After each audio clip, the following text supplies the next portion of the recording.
जय माँ काली मित्रों, आपका मेरे चैनल माँ काली माँ दुर्गा शक्ति संवाद में स्वागत है। मित्रों, अगर आप मेरे चैनल पर नए हैं तो आप मेरे चैनल को सब्सक्राइब कीजिए, लाइक कीजिए, शेयर कीजिए।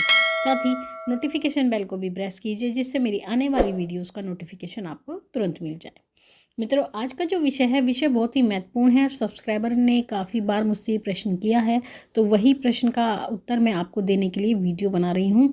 देखिए, कुछ सब्सक्राइबर कहते हैं कि जब हम पूजा करते हैं तो पूजा करते समय हमारे शरीर में कंपन होती है, यानी वाइब्रेशन होता है, आगे पीछे हिलने का मन करता है, हाथ पैर फेंकने का मन करता है, भजन पर नाचने का मन करता है। और साथ ही जब हम भजन सुनते हैं या पूजा कर रहे होते हैं या माँ काली के मंत्रों का जाप कर रहे होते हैं, स्पेशली ये वीडियो माँ काली के भक्तों के लिए है जो माँ काली की पूजा करते हैं।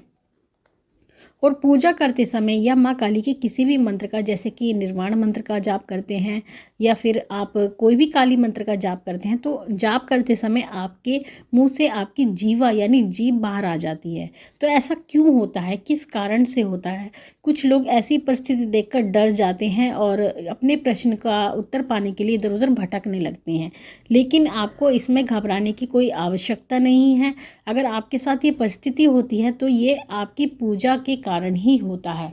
जो आप पूजा करते हैं, महाकाली की पूजा करते हैं, तो उससे क्या होता है, जब आप माँ काली की पूजा करते हैं तो माँ एक प्रचंड शक्ति है, कोई सामान्य शक्ति नहीं है। इस ब्रह्मांड की प्रचंड शक्ति महाकाली है। जब आप उनकी पूजा करते हैं तब पूजा करते करते समय ये नहीं कि आप प्रारंभिक अवस्था में अगर पूजा करते हैं तब आपके साथ ये परिस्थिति आती है, नहीं। जब आपको पूजा करते समय काफ़ी समय हो जाता है और आप नित्य पूजा करते हैं, तब ये परिस्थिति होती है कि धीरे धीरे सबसे पहले जो प्रक्रिया होती है वो ये होती है कि सबसे पहले आपका धीरे धीरे शरीर वाइब्रेशन करने लगता है, यानी आपके शरीर में कंपन होने लगती है, जैसे कि आप काँप रहे हैं।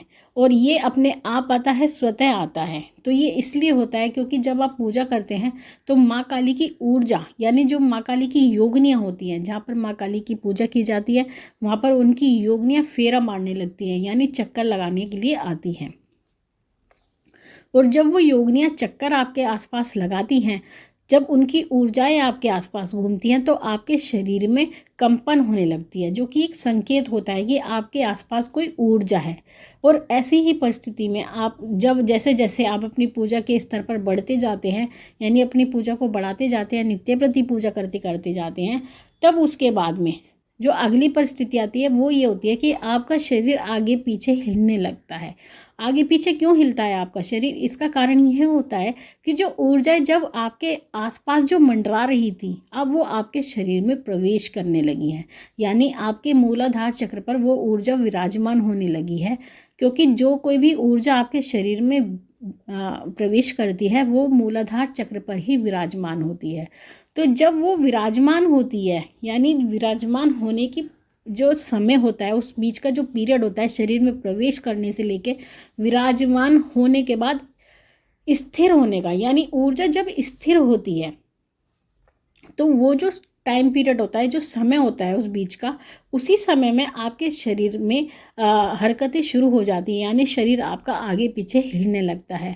आपका जो मन होता है वो अपने हाथ पैर फेंकने को मन करता है, यानी आपका मन करता है कि आप अपने हाथ पैर फेंकें। साथ ही कई लोगों का अपना जो है अपनी गर्दन घुमाने का भी मन होता है, वो अपने आप ही, जैसे कहते हैं कि आपके शरीर में ऐसा लगता है जैसे किसी ने मोटर लगा दिया है और आपका शरीर स्वतः ही घूमने लगता है और ये गोल गोल घूमता है। या कभी कभी आपको ऐसा लगता है कि जो आपके शरीर के अंदर, या किसी किसी को पेट के अंदर भी ऐसा होता है कि अंदर पेट के अंदर कुछ गोल गोल आपको घूम रहा है और वो गोल गोल ही आपके शरीर को पूरी तरह घुमाता रहता है। तो जो गोल गोल घूमता है वही ऊर्जा होती है जो आपके शरीर को घुमाती रहती है। और ऐसी ही परिस्थिति में आपको अपने हाथ पैर फेंकने का मन करने लगता है। कुछ लोगों को ये परिस्थिति तब भी होती है जब वो भजन सुनते हैं, क्योंकि जब भजन सुनते हैं आपका ध्यान माँ भगवती के चरणों में लगता है। और जब भगवती के चरणों में आपका ध्यान लगता है तो जो ऊर्जाएं होती हैं, जैसे ही आप ध्यान लगाते हैं ऊर्जाएं आपके आसपास भ्रमण करने लगती हैं। और जब वो भ्रमण करती हैं तो तभी आपके मूलाधार चक्र पर वो बैठने लगती हैं। और जब वो आती हैं तो जो ऊर्जाएं होती हैं वो अपनी उपस्थिति दर्ज कराती हैं, यानी अपनी उपस्थिति दिखाती हैं। तो उसी परिस्थिति में आपका शरीर भजन सुनते ही नाचने लगता है। आप हाथ पैर फेंकने लगते हैं, कोई गर्दन जिसको बोलते हैं सवारी, जिसको बोलते हैं सवारी आपको आने लगती है। और जिन लोगों पर माँ काली की सवारी आती है, यानी जिनके ऊपर उग्र सवारी आती है, माँ काली की प्रचंड सवारी जिनको आती है, उनकी जीवा बाहर आने लगती है।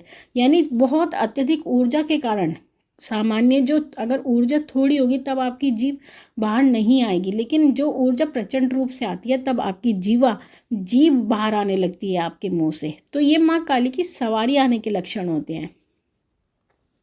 तो ऐसी परिस्थिति में अगर आपके साथ ये सब परिस्थिति होती है तो आपको घबराना बिल्कुल नहीं चाहिए।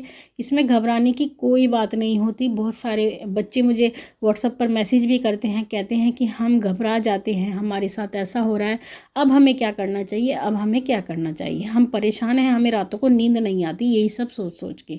लेकिन इसमें घबराने वाली कोई बात नहीं होती, क्योंकि आपने अपने इष्ट को साधा है, अपनी माँ भगवती को मनाया है, तो माता रानी आप पर कृपालु यानी दयालु होती हैं, क्योंकि माँ कृपालु हैं तो दयालु होना ही होना है उनको।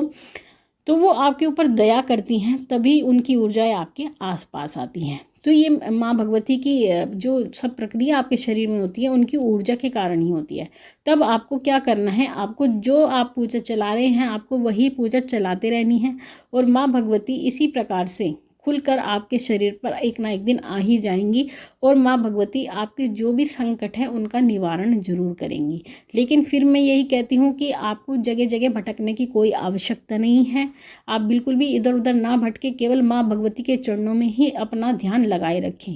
देखिए मित्रों, जो भी सवारी आती है उसके लिए आपको इतना ज़्यादा नहीं सोचना है। आप लोग क्या करते हैं, आप सवारी पर ज़्यादा ध्यान देने लगते हैं और सेवा पर ध्यान देना कम कर देते हैं। तो जो ये सवारी आपको मिलती है वही सवारी धीरे धीरे करके लोप होने लगती है, यानी जाने लगती है, ख़त्म होने लगती है। और एक समय ऐसा भी आता है कि सवारी पूर्णतः आपका शरीर छोड़कर चली जाती है।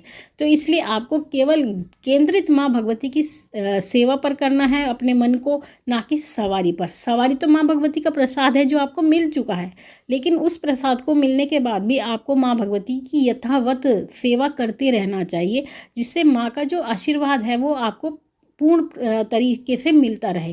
तो ये सब जो प्रक्रिया होती है उसमें आपको घबराना नहीं चाहिए और जगह जगह भटकना नहीं चाहिए। मैं आपसे यही कहूँगी। बाकी सबका अपना अपना विचार होता है, अपनी अपनी सोच होती है। तो मित्रों, ये तो थी जानकारी इससे संबंधित। अब अपने सब्सक्राइबर का प्रश्न लेती हूँ।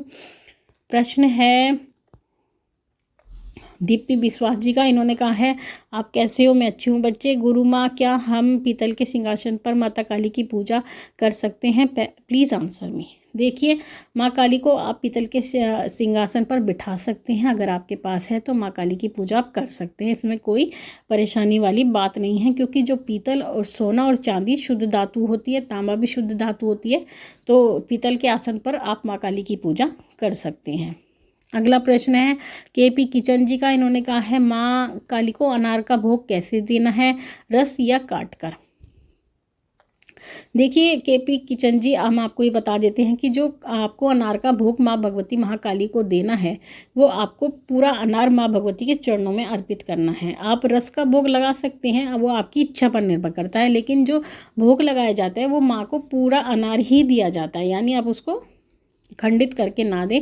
बाकी पंडित जी की जो आपके सेवक होते हैं माँ भगवती के भवन में, जो सेवा करते हैं, सेवक होते हैं माँ काली के, वो चाहें वो उसको किसी भी प्रकार से दे सकते हैं, लेकिन आपको पूरा अनार ही माँ भगवती को भोग के रूप में देना होता है। तो मित्रों, ये थे आपके प्रश्नों के उत्तर और जानकारी भी। माँ भगवती से यही प्रार्थना करती हूँ कि वो आपकी भंडारी भरती रहे, आपकी सभी मनोकामनाओं को वो पूर्ण करती रहे। आपसे फिर मिलूंगी अपनी अगली वीडियो में। तब तक के लिए जय महाकाली, जय महाकाल।